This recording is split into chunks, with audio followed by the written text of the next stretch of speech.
Ahí Se ve estamos, ¿ok? perfecto. Sí. Bueno, arrancamos.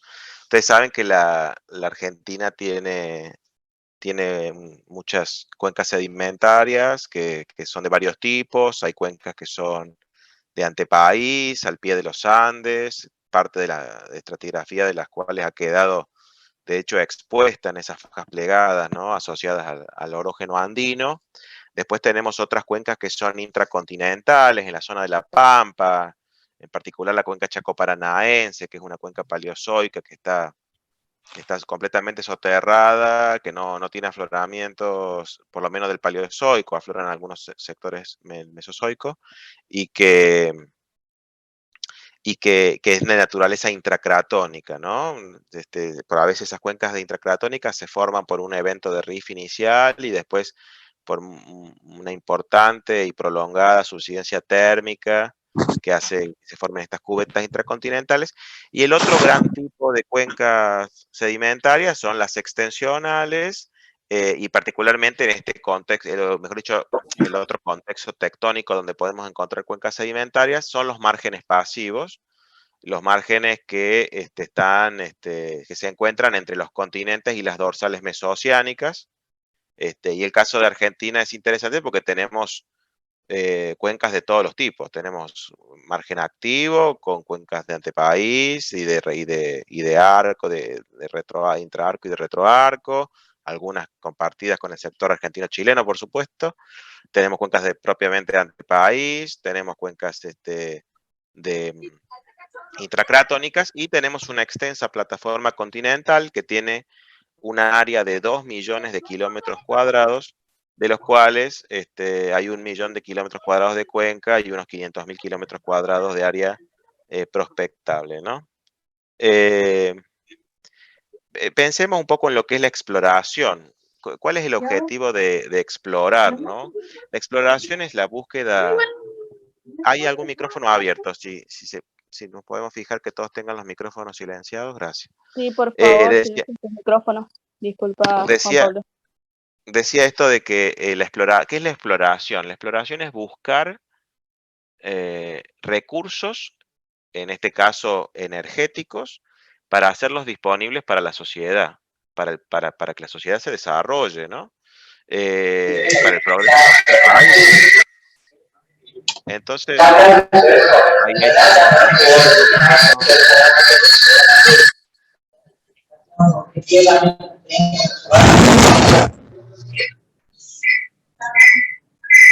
No sé si con los organizadores se pueden fijar y lo silencian, gracias. Eh, ahí, ahí decía que la importancia entonces de buscar, de explorar estos recursos para ponerlos a disposición de la sociedad.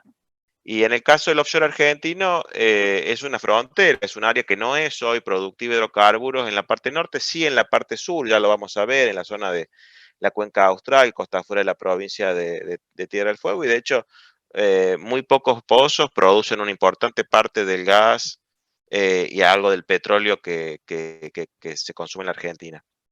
Y, y es importante decir que a nivel global las cuencas de offshore representan el 30% de la producción de hidrocarburos de todo el mundo, ¿no? Eh, Pensemos qué potencial tiene el offshore, qué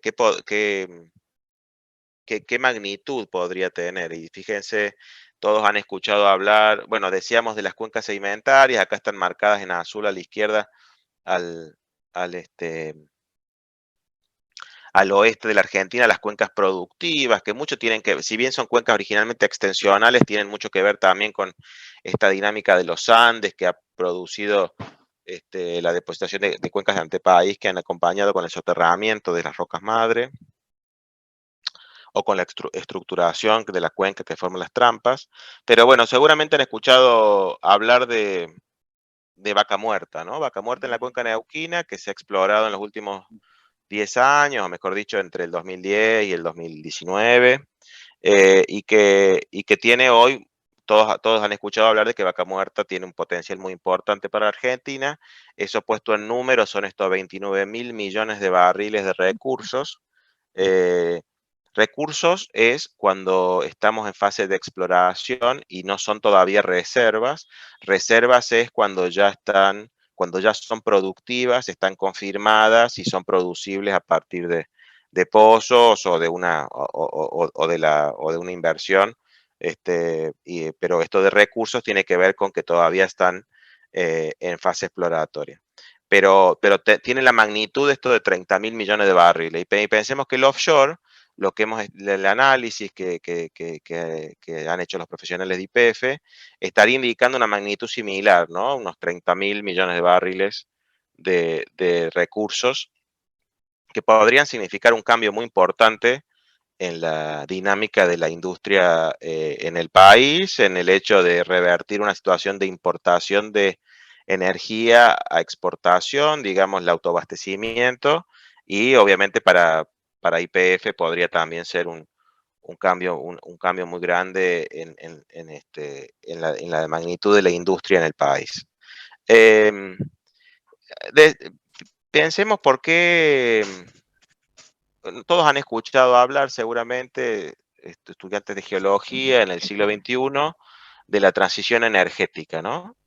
¿Qué es la transición energética? Es este proceso de transición justamente desde una matriz energética eh, rica en combustibles fósiles o fuertemente sustentada en combustibles fósiles hacia una matriz energética más diversa, donde no solo hay combustibles fósiles, sino también energías renovables que no, con una huella de carbono, de dióxido de carbono, de emisiones de dióxido de carbono a la atmósfera menor, y que en definitiva busca un balance en las emisiones de dióxido de carbono. En este sentido, los países han firmado el Acuerdo de París en el 2013, creo que fue, en el que se comprometen a a tener un balance cero de emisiones de carbono para el 2050. Esto implica hacer esfuerzos tanto en la eficiencia de los procesos que emiten dióxido de carbono a la atmósfera, como en buscar descarbonizar sus matrices energéticas, ¿no? En ese sentido, estamos explorando nuevos tipos de energía, que no necesariamente se descubrieron ayer, pero que sí se está buscando la viabilización del aprovechamiento de esos tipos de energía de una manera económica y sustentable, y económicamente sustentable y ambientalmente sustentable. Entonces tenemos, por ejemplo, la energía geotérmica, el litio, también la energía nuclear tiene bajas emisiones de dióxido de carbono a la atmósfera. Y hay que decir que lo que es clave de la descarbonización de la matriz energética es disminuir la participación del carbón en las matrices energéticas, que hoy está en el 27% de la, del share mundial, digamos. El 27% de la energía hoy se obtiene a partir de carbón. La idea es que eso baje y, por ejemplo, hacia 2050 quede un 15%. Y lo que es clave también es entonces aumentar este porcentaje, que es el de las energías renovables, y acompañar con, con hidrocarburos de menores emisiones, las necesidades de energía de un mundo que crece, de países desarrollados, de subdesarrollados o en vías de desarrollo, que quieren desarrollarse, que necesitan energía para desarrollarse, y la Argentina está parada en ese escenario, ¿no? En ese sentido, dentro de los hidrocarburos o dentro de las energías fósiles, digamos, el gas natural es el de menor emisiones de dióxido de carbono a la atmósfera, y por lo tanto se lo llama el combustible de la transición. Es importante tener en cuenta también acá que los hidrocarburos tienen beneficios, tienen características respecto de otros tipos de energía que los hacen seguros, que los hacen que no tienen intermitencia, que tienen, por ejemplo, las energías renovables, particularmente la eólica o la solar. Eh, entonces, en definitiva, tenemos que tender hacia 2050 a incorporar fuertemente energías renovables, y eso YPF también lo está haciendo, y a la par, sostener, digamos, las energías fósiles, sobre todo las que son más limpias, y en particular el gas natural y el petróleo, y disminuir fuertemente la participación de carbón mineral, que en el caso de Argentina es uno de los países que menos carbón usa en su matriz energética, con lo cual estamos, en ese sentido, estamos bien. Fijémonos en esta comparación de las matrices energéticas de distintos países. Acá están ordenadas por porcentaje de carbón, justamente en la matriz. Fíjense, Sudáfrica, China, India, estos son además, esto está en porcentaje, pero si viéramos los valores absolutos, son valores enormes. Mientras que la Argentina tiene un porcentaje muy, muy bajo, junto con Arabia Saudita, de participación de carbón, y tiene una participación muy alta de gas natural, que es justamente lo que decíamos, el combustible de la transición.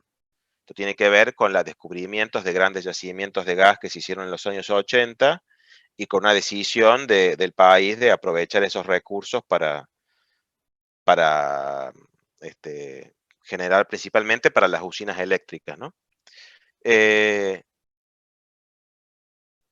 Si pensamos en este sentido, entonces, ¿por qué necesitamos explorar los hidrocarburos del mar argentino?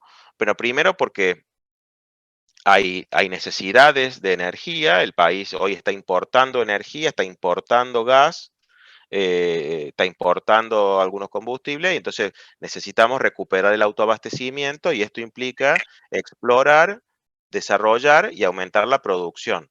Esto lo vamos a lograr, por un lado, aumentando la producción de vaca muerta, para lo cual necesitamos esos ductos para poder sacar la producción desde Neuquén hacia las zonas de consumo, hacia las refinerías, para exportarlo, para lo que sea, necesitamos poder sacarlo de la cuenca. Y otro campo importante donde vamos a explorar es el offshore.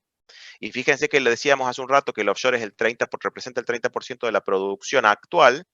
En los últimos años, acá tenemos los principales descubrimientos de gas y de petróleo offshore. El petróleo está en verde, el gas está en rojo. Fíjense en Guyana, en el Atlántico Sur, en Brasil, acá en Atenicua. Acá está faltando dos que vamos a ver en un momento, que son dos descubrimientos que se hicieron este año en Namibia. Y bueno, también otros márgenes, como esta zona del Índico, el Ártico, etcétera. Acá están los dos descubrimientos recientes de África, que son una muy buena noticia porque nos confirman que en el Atlántico Sur hay un sistema petrolero activo. Esto significa que hay una roca madre. No sé de los que están participando si ya han cursado geología de combustibles, pero para los que todavía no lo sepan, para tener petróleo en una cuenca sedimentaria, tenemos que tener una roca madre, que es la roca que tiene el carbono orgánico, que va a ser sometido a condiciones de presión y temperatura por el soterramiento, y que van a hacer que esa materia orgánica madure, se producen reacciones químicas y se transforme en petróleo, ¿no? Y ese petróleo va a migrar, va a salir, va a ser expulsado de la roca madre por gradientes de presión, por acumular presión en la roca madre, va a ser expulsado y va a migrar y se va a terminar emplazando en un reservorio que va a estar limitado al tope por un sello o lateralmente por un sello, y que van a configurar una trampa, que es una configuración geométrica donde el petróleo no puede seguir migrando. Ustedes saben que el petróleo es menos denso que el agua, y lo mismo el gas, por eso se va para arriba, digamos, en proporción relativa con otros fluidos, que por ejemplo el agua, que rellena los poros de las areniscas en el subsuelo, y entonces eso hace que el petróleo migre hasta que ella encuentre una trampa, y ahí se entrampa. Entonces, elementos para tener un sistema petrolero activo: roca madre, reservorio, sello, trampa, y los procesos de generación, expulsión y migración. Y el entrampamiento, ¿no? El punto crítico, que tiene que ver con que todos esos elementos hayan estado dados al momento de la generación. Lo interesante es que en esta zona del Atlántico Sur, le llamamos Atlántico Sur a lo que es el límite, ambos márgenes entre Sudamérica y África, digamos. Acá estamos viendo la parte austral, que involucra el sur de Brasil, la cuenca de Pelotas y las cuencas de Argentina, de las cuales ya vamos a ver más detalle en un ratito. Justo enfrente a las cuencas de Argentina es donde se han descubierto estos yacimientos que se llaman Venus y Graf, que los pueden buscar en internet, en Namibia, que con recursos muy importantes, y eso confirman que hay una roca madre, que al momento en el que se depositó la roca madre, fíjense que era el Aptiano, antes de que se abriera por completo el Atlántico Sur, Argentina, Sudamérica y África estaban en esta posición paleogeográfica y el Atlántico era muy angosto, un corredor muy angosto. Entonces creemos que la roca madre que alimenta esos descubrimientos en África es la misma que está presente del lado argentino y que alimentaría los prospectos que nosotros estamos pensando para Argentina. ¿Cómo ha sido la evolución del conocimiento y de la exploración del mar argentino? Tenemos esta línea de tiempo.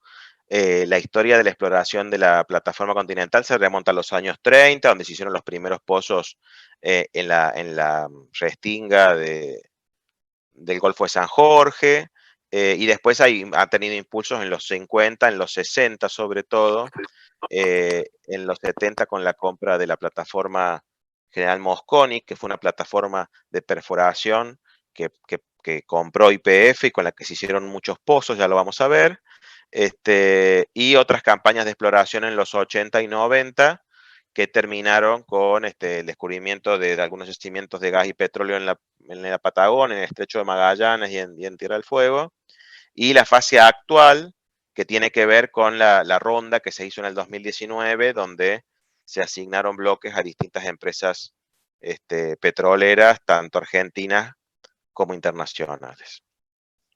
Si vemos los pozos que se han perforado en el mar argentino, tenemos un total de 137. Fíjense, ahí están marcadas algunas de las distintas cuencas. Salado y Colorado en la provincia de Buenos Aires, Rawson y Valdés, el Golfo de San Jorge, Malvinas.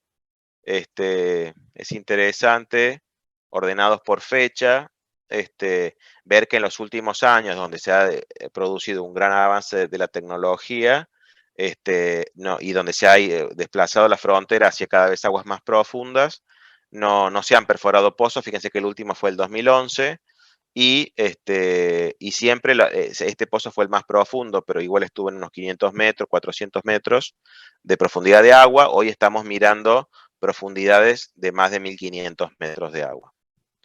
Entonces decíamos, ¿cuáles son las cuencas que tenemos en el mar argentino? Fíjense, acá tenemos un mapa donde se ve la costa. Tenemos al límite con Uruguay, las cuencas de Salado, y la contraparte uruguaya se llama la cuenca de Punta del Este. Son cuencas que están acá, abarcan una parte onshore en la provincia de Buenos Aires, al sur de la ciudad de Buenos Aires. Se han perforado varios pozos, ya lo vamos a ver, y se extiende hacia el offshore, hacia el talud. Ustedes saben que tenemos la plataforma continental, el talud y la cuenca abisal. En la plataforma más al sur de la provincia de Buenos Aires tenemos la cuenca del Colorado. Más al sur, al offshore, digamos al este de la provincia de Chubut, tenemos las cuencas de Rawson y Valdés. Y más al sur, la extensión offshore de la cuenca del Golfo de San Jorge.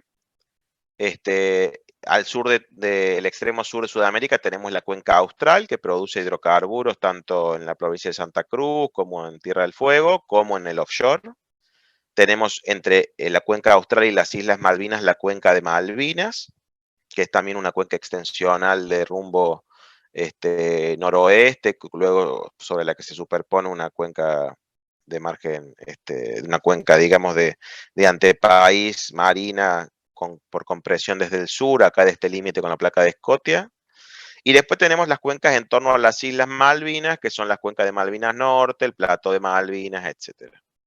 Acá yo les puse, y acá hay un código QR, si a ustedes les interesa bajar un paper, un trabajo que escribimos sobre la evolución de estas cuencas offshore, la evolución de su rifting, cómo se formaron a lo largo del Mesozoico.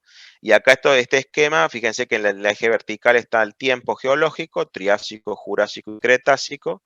En el eje vertical están, mejor dicho, y acá en las distintas columnas están las distintas cuencas y hemos puesto en la edad en la que esas cuencas se abrieron o tuvieron extensión, como para clasificarlas de alguna manera. Si les interesa esto, escaneando este código QR pueden bajar el paper. Para ver ahora un poco la geología de estas cuencas, las vamos a separar en dos grupos. Vamos a ver primero las cuencas del offshore sur, que son estas que están en el recuadro rojo, y en particular vamos a mirar las cuencas de Australia y Malvinas, para que no se nos vaya mucho el tiempo. Y después en la parte del offshore norte vamos a ver, hacer foco en las cuencas de Salado y Colorado, aunque sepan que también involucra la cuenca de Valdez, Rawson y la cuenca argentina. En el sur, yo les decía que la exploración de los años 80 dio como resultado el descubrimiento de yacimientos de gas y de petróleo. Esta era una exploración que también venía de los descubrimientos que había hecho YPF en el onshore, tanto en la provincia de Santa Cruz como en Tierra del Fuego. Fíjense, todas esas manchitas verdes son yacimientos de petróleo y las manchas rojas, yacimientos de gas. Hay yacimientos tanto del lado argentino como del lado chileno, de esta parte de la Patagonia. Y del lado argentino, en lo que es offshore, tenemos dos grupos de yacimientos. Uno son los yacimientos de petróleo y gas de el área Magallanes, que queda en el canal de Magallanes, en el estrecho de Magallanes. Es un yacimiento que produce, decía, petróleo y algo de gas, y que opera en AP, y donde YPF es socio. Y después tenemos los yacimientos de gas muy importantes de Tierra del Fuego, que los opera Total, donde también participan Wintershall y PAE, y producen una importante cantidad de gas, creo que era un 17% del gas que se consume en la Argentina diariamente, viene de estos yacimientos en el mar, que están conectados por ductos a la costa, y de ahí vienen por ducto, un gasoducto principal que se llama General San Martín, hacia el continente. Acá hay otro trabajo para charlar un poquito de la geología de estas cuencas de Malvinas y Austral. Les puse acá lo mismo el QR para bajar el otro paper, que es este de la historia de la cuenca de Malvinas. Es interesante, no sé si han visto alguna vez un gráfico de este estilo. Es una especie de chronostratigraphic chart, o sea, de esquema cronoestratigráfico. En vez de poner las barritas en el momento donde hay rifting activo, acá dibujé los hemigrábenes. Están puestas las edades que han sido datadas a partir de las rocas que se recuperaron de testigos de corona de los pozos perforados en la cuenca. Pero esto lo que quiere mostrar es, acá a esta izquierda, la cuenca de Rocas Verdes y la cuenca austral, que está separada por el Alto de Río Chico de la cuenca de Malvinas. Hay una fase de rifting más o menos continua, que empieza en el Triásico, se extiende a lo largo del Jurásico y termina en el Jurásico Superior.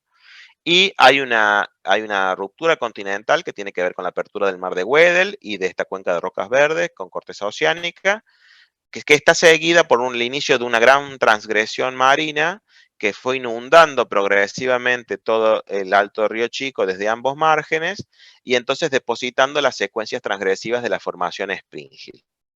Esas secuencias transgresivas de la formación Springhill son el principal reservorio de los sistemas petroleros de la cuenca austral, tanto onshore como offshore. Y fíjense que si nos imaginamos un alto de basamento como este del Alto Río Chico, o el arco de Dungenes, también por ahí lo han sentido nombrar, sobre el que había emplazados algunos semigrábenes del Sinrif Jurásico, hay una discordancia por encima de la cual se depositan estos ciclos transgresivos, que son arenosos en la parte más costera y pelíticos en la parte más distal, y son distintos ciclos donde estas arenas están más o menos conectadas y intercalan o interdigitan lateralmente con estas pelitas o con estas arcillas distales, que de alguna manera tienen facies de roca madre, o sea, tienen algún contenido orgánico, y que además están cubiertas por una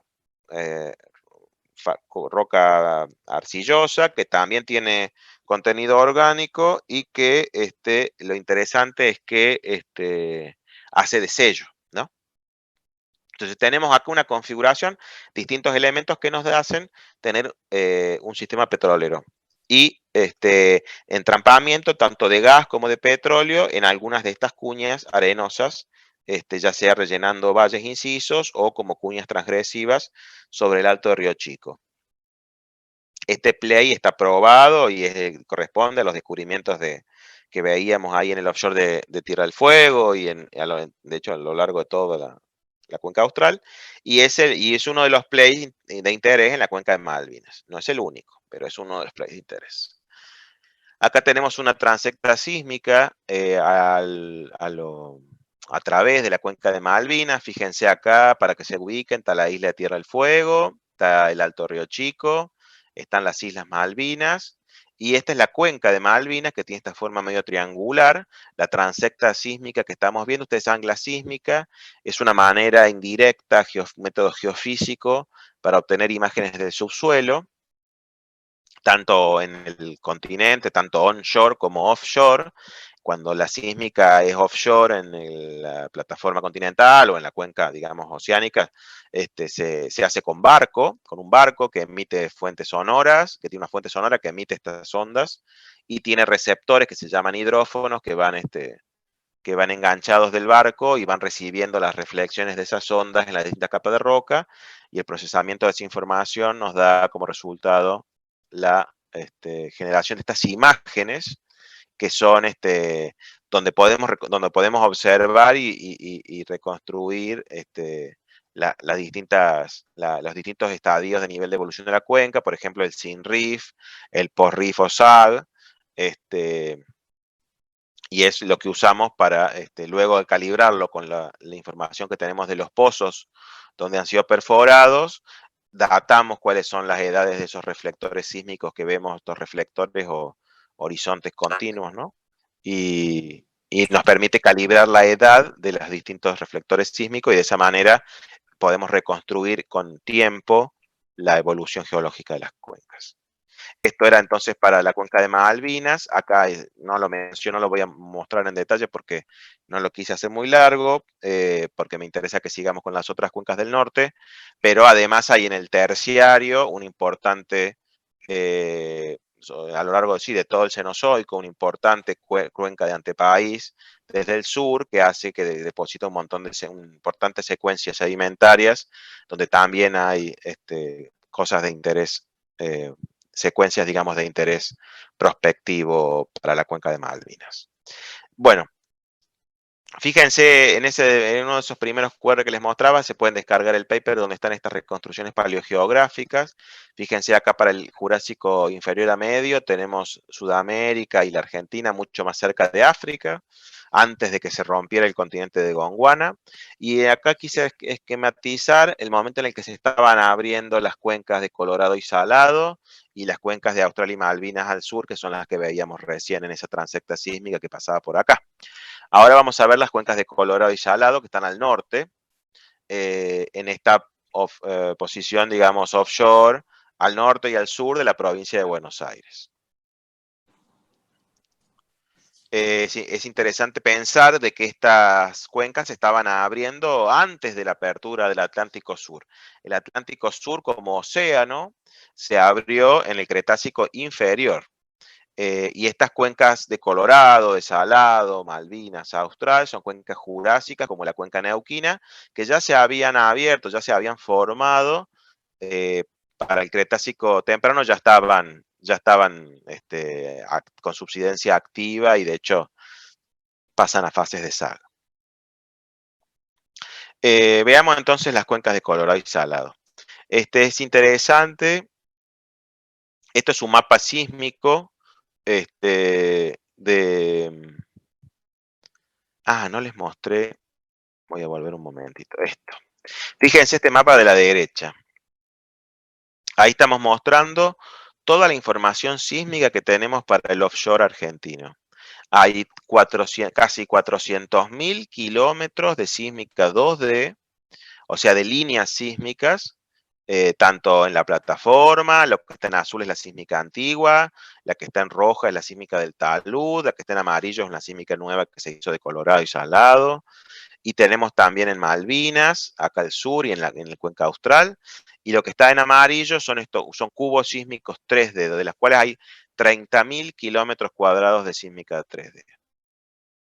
Es una cantidad muy importante de información que son compromisos de las empresas. Cuando las empresas acceden a una ronda, se comprometen a hacer inversiones para tener los bloques. Esas inversiones en general en primera instancia tienen que ver con la adquisición de datos sísmicos que en definitiva, luego de un periodo de confidencialidad, son información pública que pertenece al Estado y que llegado vencido ese periodo de confidencialidad es abierta para, para su evaluación y estudio, ¿no? Este, es muy interesante pensar la cantidad de información que tenemos en el mar argentino y todo lo que hay por hacer, ¿no? Todavía todo lo que tenemos por entender de la evolución de las cuencas y de su potencial. Entonces veamos Hilo del Norte. Esta es una línea sísmica muy regional, fíjense, que viene desde el sur-suroeste al nor-noreste, que atraviesa las cuencas de Colorado, que es esta de acá, el Alto de Tandil, que es este alto que es como una continuación de las sierras de Tandil en la provincia de Buenos Aires, y la cuenca del Salado, ya más al norte y pasando a Uruguay y a la cuenca de Punta del Este. Esto es esta línea sísmica que se ve acá, y este es un esquema de un trabajo de Raggio que muestra las cuencas de Colorado, el Alto de Tandil, y las cuencas del Salado y Punta del Este, que son transversales al margen argentino, ¿no? Tiene un rumbo casi este-oeste o noroeste-sudeste, mientras que el margen tiene un rumbo nor-noreste, como un margen general nor-noreste. Acá cambia un poco y se pone norte-sur más al sur, y después tiene un rumbo nor-noreste. Bueno, veamos la cuenca del Salado. La cuenca del Salado es interesante, tiene pozos tanto onshore como offshore. Los pozos onshore se perforaron en los años 50 y 60, perdón, 40, 50 y 60, y los perforó principalmente YPF, y destacan ahí los pozos General Belgrano y General Paz, que son los que probaron la existencia de una cuenca sedimentaria, ¿no? ¿Cómo sabemos que hay una cuenca sedimentaria? En general, lo primero que se hace es métodos potenciales geofísicos, gravimetría, magnetismo, para ver si las anomalías gravimétricas nos indican una densidad baja que nos puede estar hablando de un espesor sedimentario, ¿no? Como de una cuenca.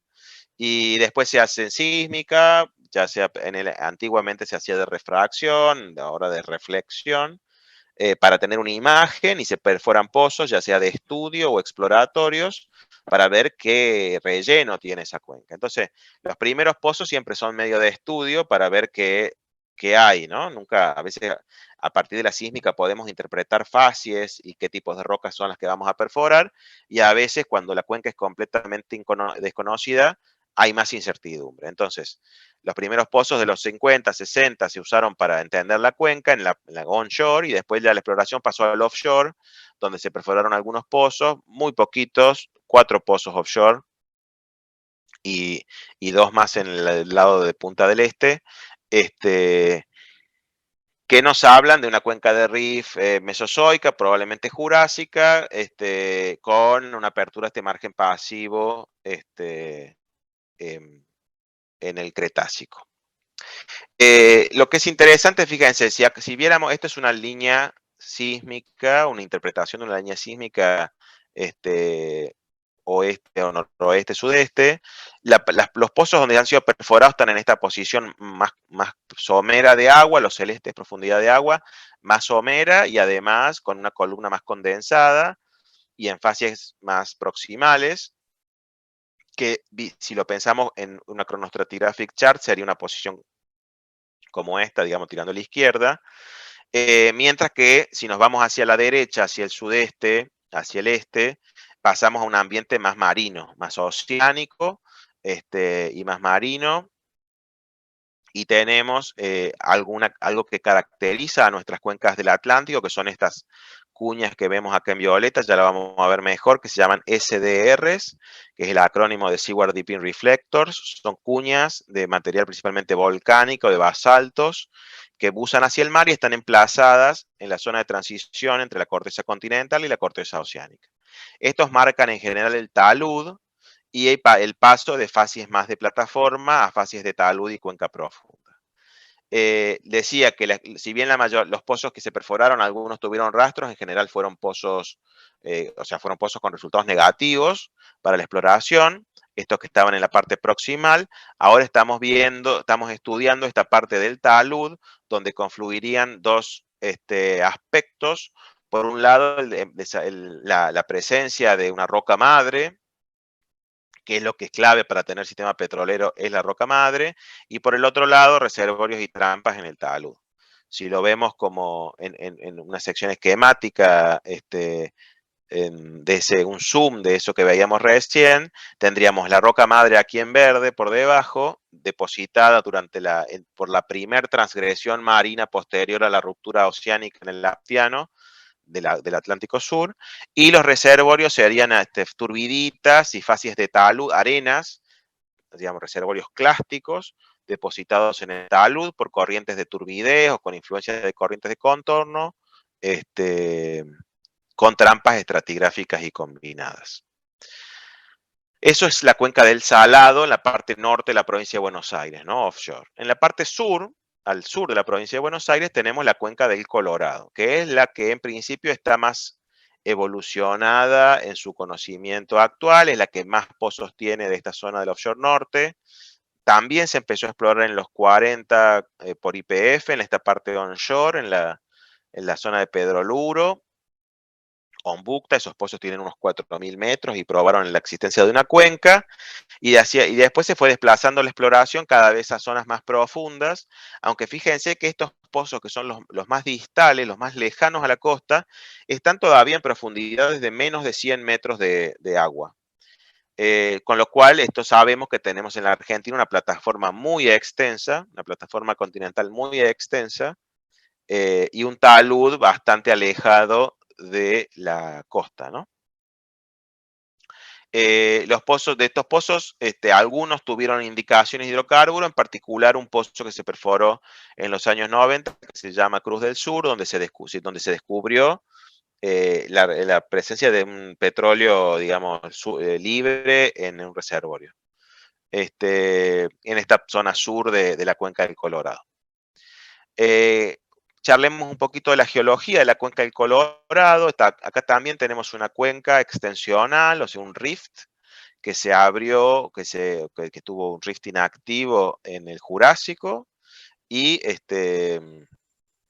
donde se desarrolló una cuenca de rift, como si fuera el rift de la cuenca cretácica de Salta, digamos,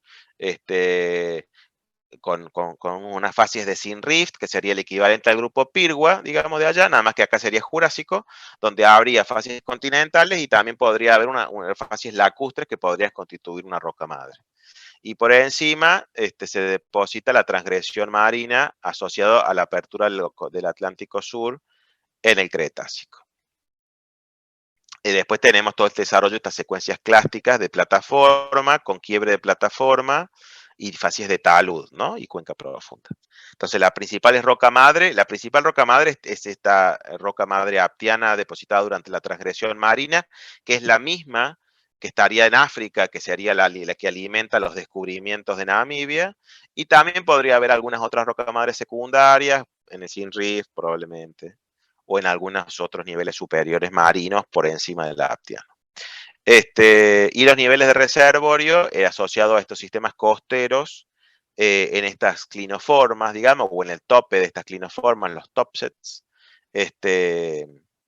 sobre una forma estructural muy interesante y muy única que hay en la cuenca del Colorado, que se llama el alto externo. Fíjense, esta estructura que se llama alto externo es un bloque de basamento que se desarrolla o que quedó relíctico entre la cuenca del Colorado propiamente dicha, que está al oeste, y el talud y los SDR que están al este. Es una especie de silla de montar que buza hacia el oeste y al este y sube hacia el norte y hacia el sur, hacia los altos de Tandilia y de Rawson al sur, respectivamente. Muy interesante esa estructura del alto externo, que sería una gran trampa estructural o una estructura que con capacidad de recolectar hidrocarburos en toda la zona del este de la cuenca del Colorado. Fíjense lo que es una línea sísmica regional, aquí entre del sudoeste, del noroeste al sudeste. Me faltó acá la escalita. Ah, no, acá está la escalita, 40.000 metros, o sea, esta línea representa 40, este segmentito representa 40 kilómetros.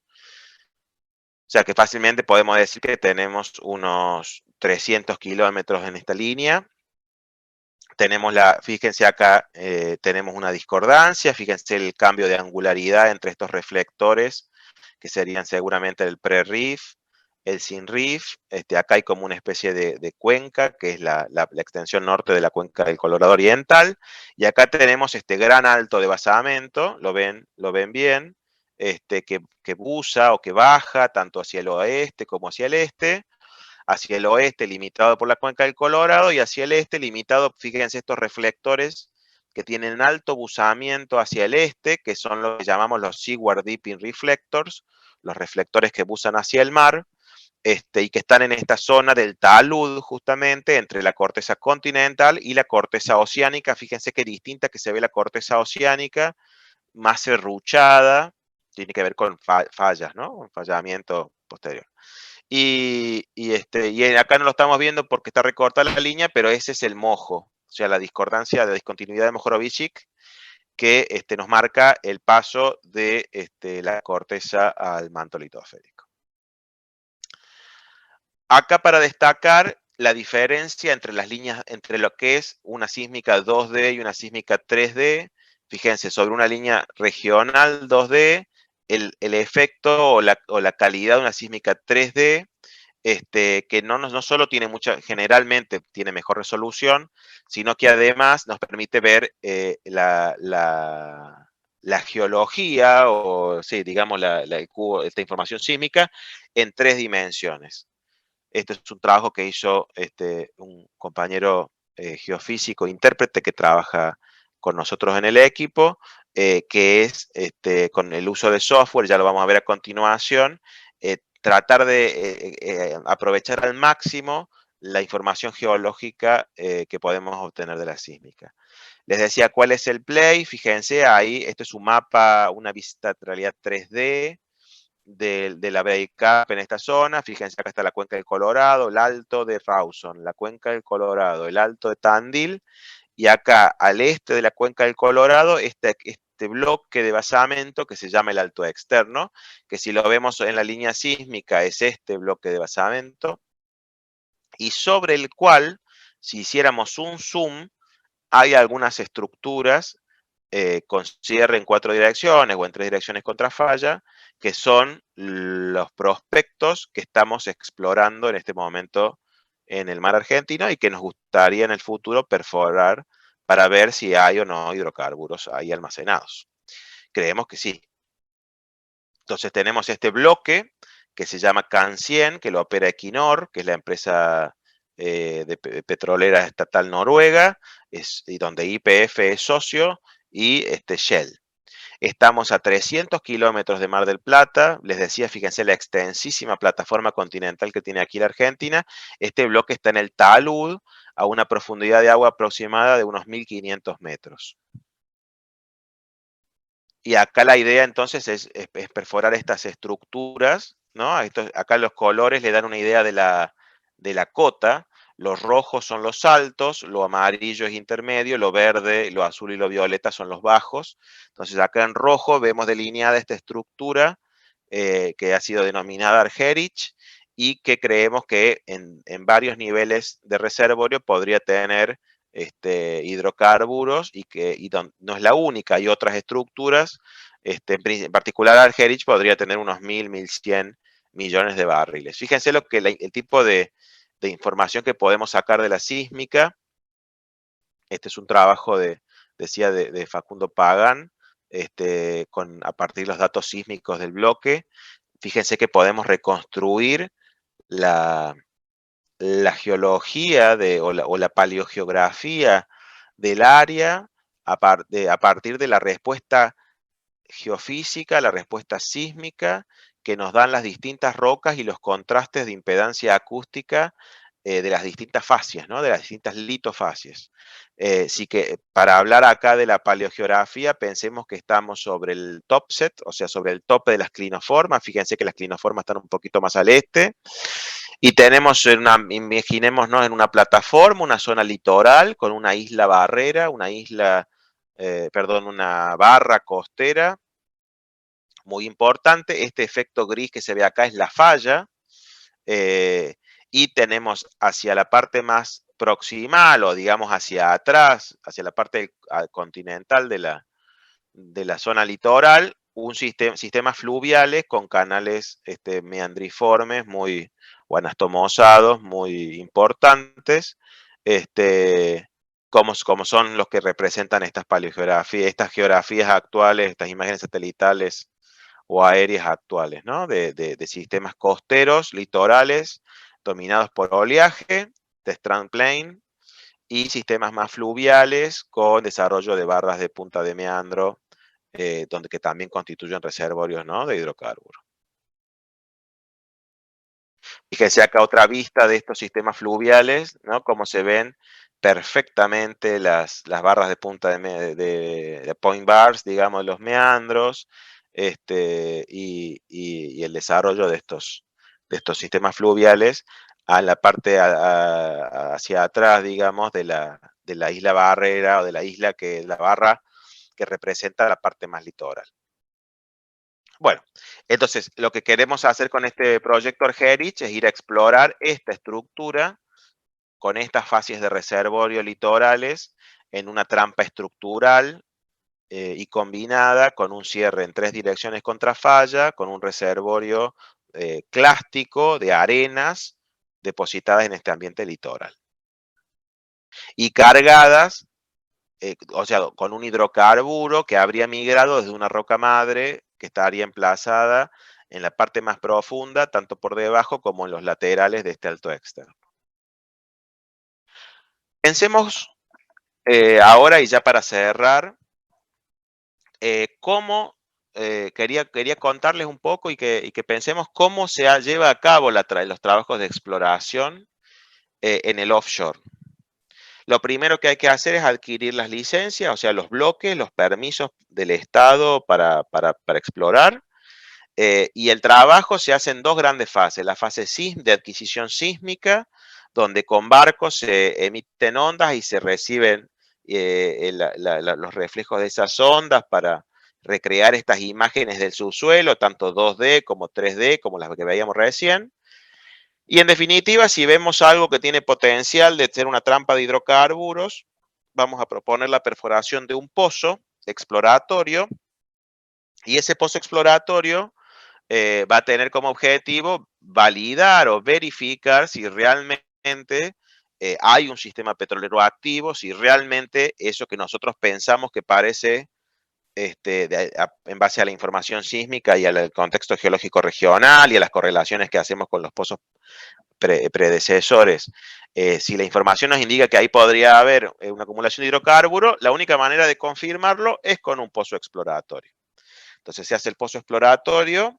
Si ese pozo es exitoso, hay que hacer un par de pozos más que se llaman de delineación o appraisal para entender cuál es la extensión lateral de ese yacimiento y cuál es el volumen de hidrocarburos que finalmente hay. Nosotros creemos hoy, por ejemplo, para Argerich, que podría haber 1.100 millones de barriles de hidrocarburo en ese prospecto, pero una vez que perforemos el pozo, veremos, puede haber 1.100 millones, puede haber 1.500 millones, puede haber 500, puede haber 10 o puede no haber nada.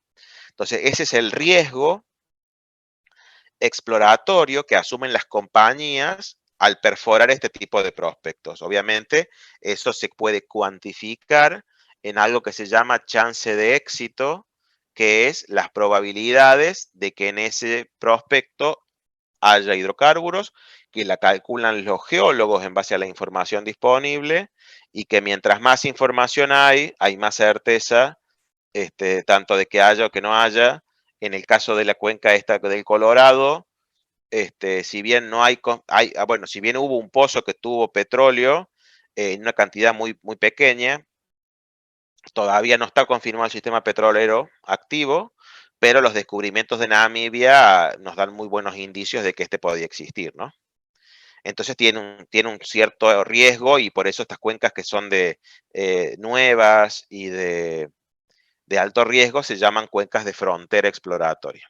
Bueno, decía, perforamos el pozo exploratorio, si es exitoso se hace la delineación, 2 o 3 pozos más para ver la extensión lateral, cuán grande es ese yacimiento, y si se confirma que la cantidad de hidrocarburo en el subsuelo es suficiente, se hace una campaña de desarrollo y se manda a construir una plataforma de producción, que es una FPSO, para, para poder, una vez que se perforen todos los pozos de desarrollo, conectarlo y poner el yacimiento en producción.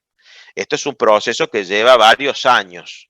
Entonces, pensemos que desde la adquisición de los bloques, la fase de trabajo de adquisición sísmica, la perforación de un pozo, la campaña de delineación y de desarrollo y la construcción de una FPSO, podemos estar hablando en total de unos 10 años, y desde la perforación, del descubrimiento hasta la puesta en producción, entre 5 y 7 años. Acá hay esquematizado esto de alguna manera, tanto en tiempos como en inversión. Fíjense que acá hay que invertir para hacer la sísmica, primero la 2D, después la 3D. Acá esto es inversión de las compañías para obtener los datos, para poder perforar el pozo y la perforación del pozo exploratorio. Y después hay que perforar los pozos de desarrollo, mandar a construir la plataforma de producción y recién con la finalización de la campaña de desarrollo y la conexión de esos pozos a la plataforma de producción, empieza la producción o explotación, que puede durar 10, 20 o 30 años según el yacimiento, pongámosle promedio 20. Y lo interesante es que primero se hace toda esta gran inversión y la primer producción de petróleo se produce acá en lo que se llama el first oil. Entonces acá tenemos la campana de producción que empieza de cero acá, sube hasta un plato de producción. Acá sí, en el caso de que pueda haber nuevas inversiones, otra campaña de desarrollo, lo que sea, puede haber un aumento y después finalmente el declino normal, porque la cantidad del petróleo que hay en un yacimiento, cuando se produce todo, declina hasta que ya no es económico y ahí el campo hay que abandonarlo. Pensando para cómo esto engancha con la exploración de nuestro margen argentino, pensemos que las rondas fueron realizadas en el 18-19, entonces hay una primera fase primer periodo exploratorio hasta 2023. Después habrá un segundo, las empresas ahí en ese primer periodo hacen sísmica y deciden si quieren perforar o no. En el caso que yo les mostré del proyecto Argerich, del bloque CAN 100, este es un bloque que venía de antes de la ronda esta del 18-19. Entonces, la idea es perforar ese prospecto en el corto plazo, cuando estén todos los permisos ambientales. Ustedes saben que para realizar cualquier actividad en el mar argentino hay que completar procesos de control ambiental, que tiene que ver con una evaluación del impacto ambiental. Se hace un estudio, se hacen audiencias públicas, tanto previas como la audiencia pública propiamente dicha, y se hace una evaluación de impacto ambiental que termina en una declaración de impacto ambiental, que es la autorización del Estado a realizar la actividad en las condiciones de seguridad y sustentabilidad adecuadas. Así que bueno, en el caso de la perforación del pozo Argerich, que es esto que les mostraba de la cuenca del Colorado, estamos hoy en la fase del estudio de impacto ambiental para obtener esa declaración de impacto ambiental y el permiso para perforarlo.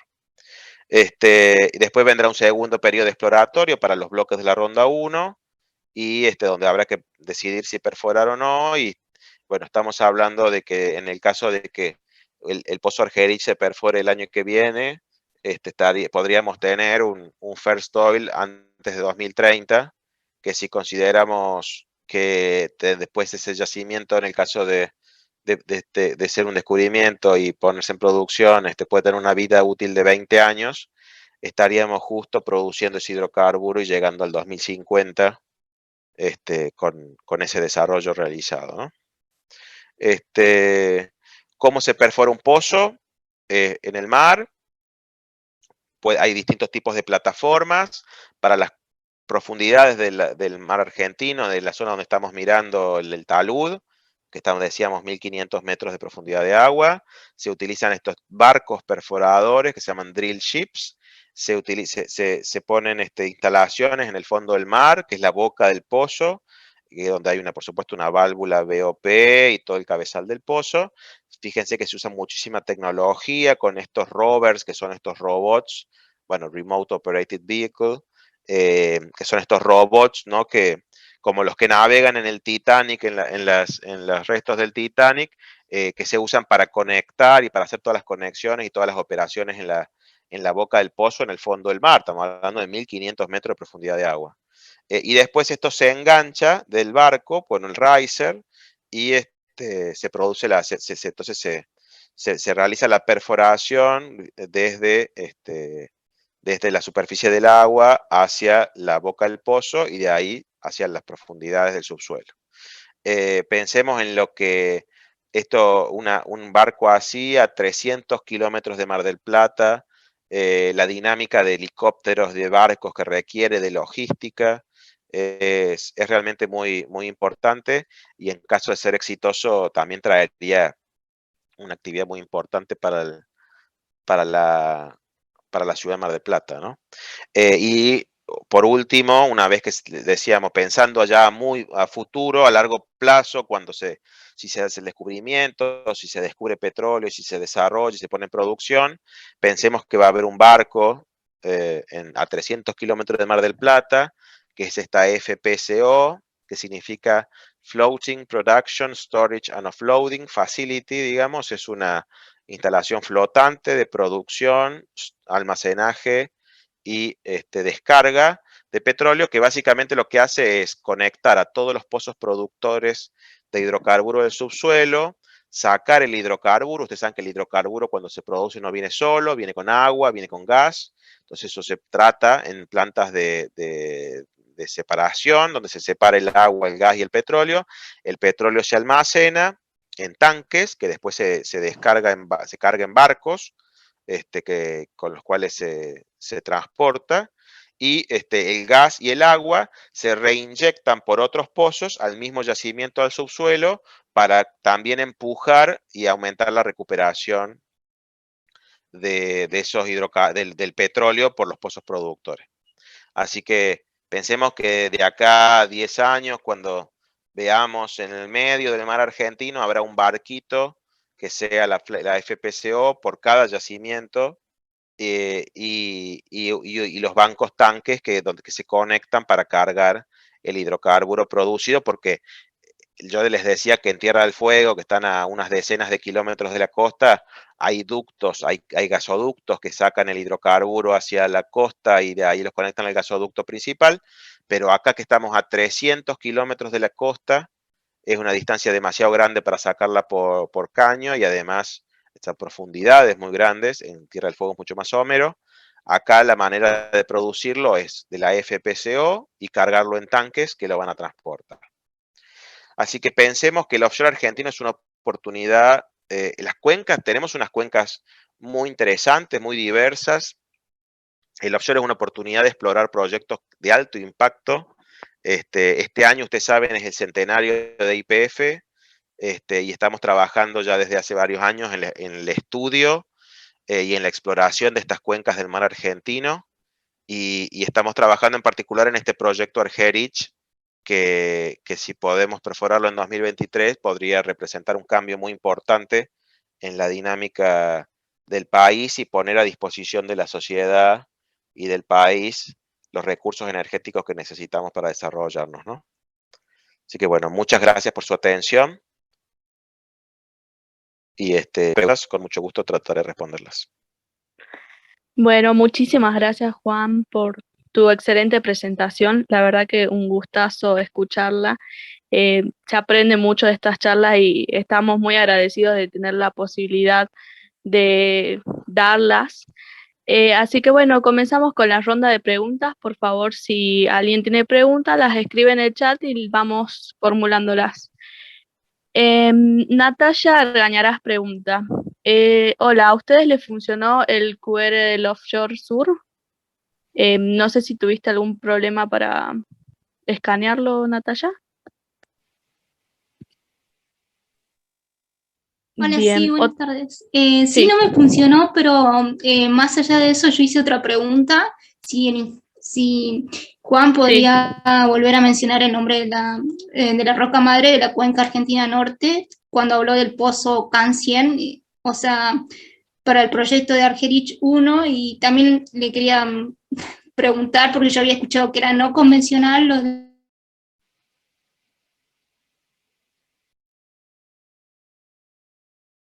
Se me cortó, no sé si se escucha, pero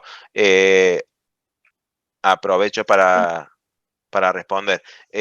La cuenca de la roca, perdón, la roca madre de la cuenca argentina norte, la roca madre principal sería pelitas, o sea, arcillas depositadas por la transgresión aptiana o barremiana aptiana. Todavía hay algunas dudas, certidumbre de la edad exacta en esta parte del margen, pero sería una roca madre marina, arcillas depositadas por un mar en el aptiano, barremiano aptiano, en la base de la transgresión marina producto de la apertura del Atlántico Sur. Y después respecto de lo de convencional o no convencional, está buena la pregunta, hay que decir que en el offshore es todo convencional. En el no convencional ustedes saben que tenemos la roca madre, en este caso Vaca Muerta es una roca madre, que son arcillas que no tienen una permeabilidad adecuada, entonces se genera un reservorio con estimulación hidráulica.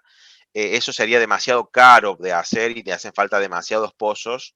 Sería demasiado caro de hacer en el offshore. Lo que buscamos en el offshore son producir la mayor cantidad de hidrocarburos, bueno, con la menor cantidad de pozos posible, porque son pozos mucho más caros. Entonces también lo que se busca es con unos 20 pozos, por ejemplo, o 30 pozos, o un número reducido, unas pocas decenas de pozos, poner en producción un yacimiento que produzca unos 200.000 barriles de petróleo por día. O sea, buscamos reservorios de alta productividad, o sea, de que produzcan muchos barriles de petróleo por día, y esos reservorios de alta productividad en general tienen que ver con reservorios clásticos.